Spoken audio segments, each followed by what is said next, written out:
السلام علیکم ورحمۃ اللہ وبرکاتہ۔ آپ دیکھ رہے ہیں بیداری نیوز اور میں ہوں محمد فیصل مدنی۔ ایریل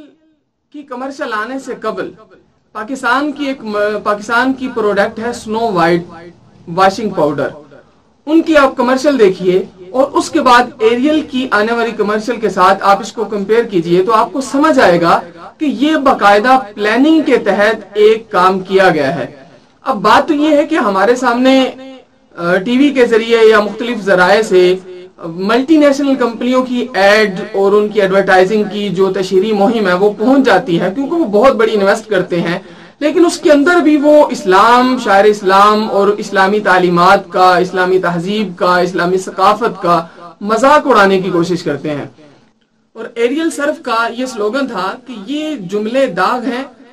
اور داغ ہمیں کیا روکیں گے، اور کیوں کہ اسلام چار دیواری کے اندر جو رکھنے کی بات کرتا ہے تو یہ داغ ہے۔ اسلام نے عورت کو جو چادر چار دیواری کی عزت سے نوازا ہے، اس کو ایریل سر والوں نے داغ کہا۔ آپ کہہ سکتے ہیں کہ یار یہ تو انہوں نے لا علمی میں کم علمی میں یہ بات کر دی ہے، تو جو میں نے آپ کے سامنے گزارش کی کہ سنو وائٹ جو پاکستانی پروڈکٹ ایک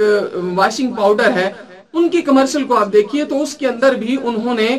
باقاعدہ کمرشل کے اندر اسلامی تہذیب، اسلامی ثقافت کو اجاگر کرنے کی کوشش کی، اس کے ضمن میں اس کے خلاف نیگیٹو پوائنٹ رکھ کے ایریل سرو والوں نے اپنی ایڈ بنائی، اور اس ایڈ کو انہوں نے جب لانچ کیا تو پاکستانی معاشرے نے، الحمدللہ اسلامی معاشرے نے اس کا حد درجے تک اس کا بائیکاٹ کیا اور اسے تنقید کا نشانہ بنایا، جس کی وجہ سے پاکستان میں اس ایڈ کو بلاک کر دیا گیا ہے، بلاک ہو چکی ہے۔ پاکستانی اتنا احتجاج کر چکے ہیں کہ انہوں نے وہ والی ایڈ ابھی ظاہری طور پہ ان کے کسی بھی پلیٹ فارم پہ نہیں مل رہی۔ یہ ایک بڑی خوش آئند بات ہے کہ نہیں مل رہی، لیکن گزارش یہ ہے کہ کیا یہ پہلی دفعہ ہوا؟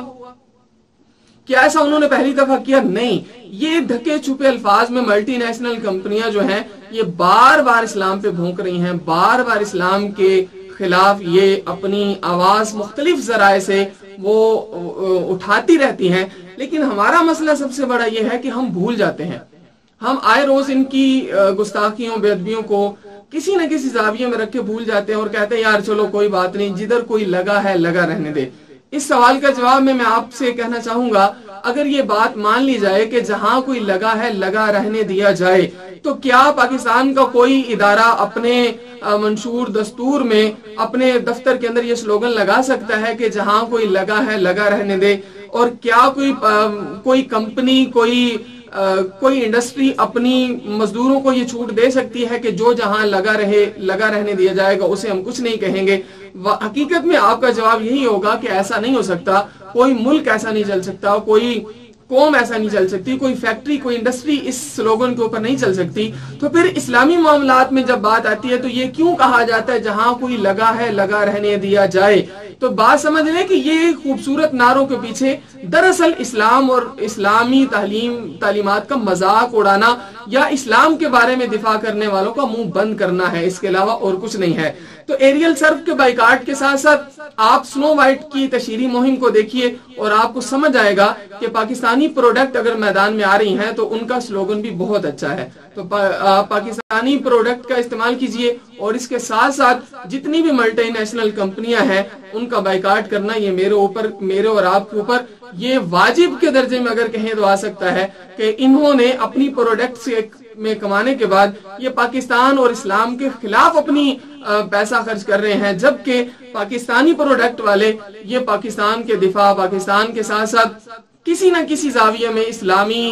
اسلام کے ساتھ جڑے ہوئے اداروں کے ساتھ، مسجد، مدرسہ یا پاکستان میں بسنے والے یتیم اور غریب بچوں کی دیکھ بھال کے اندر اپنی ضرور اپنا کچھ نہ کچھ پیسہ خرچ کرتے ہوں گے۔ تو میری آپ سے گزارش ہے کہ آپ ملٹی نیشنل کمپنیوں کا بائیکاٹ کیجئے اور پاکستانی پروڈکٹ کا آپ ضرور جو ہے اس کو آپ استعمال میں لائیے۔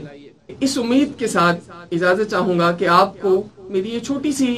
کوشش پسند آئی ہوگی۔ اگر آپ کو پسند آ رہی ہے تو آپ پھر ہمارے چینل کو سبسکرائب کرنا ہرگز نہ بھولیے۔ والسلام علیکم۔ پاکستان زندہ باد، اسلام پائندہ باد۔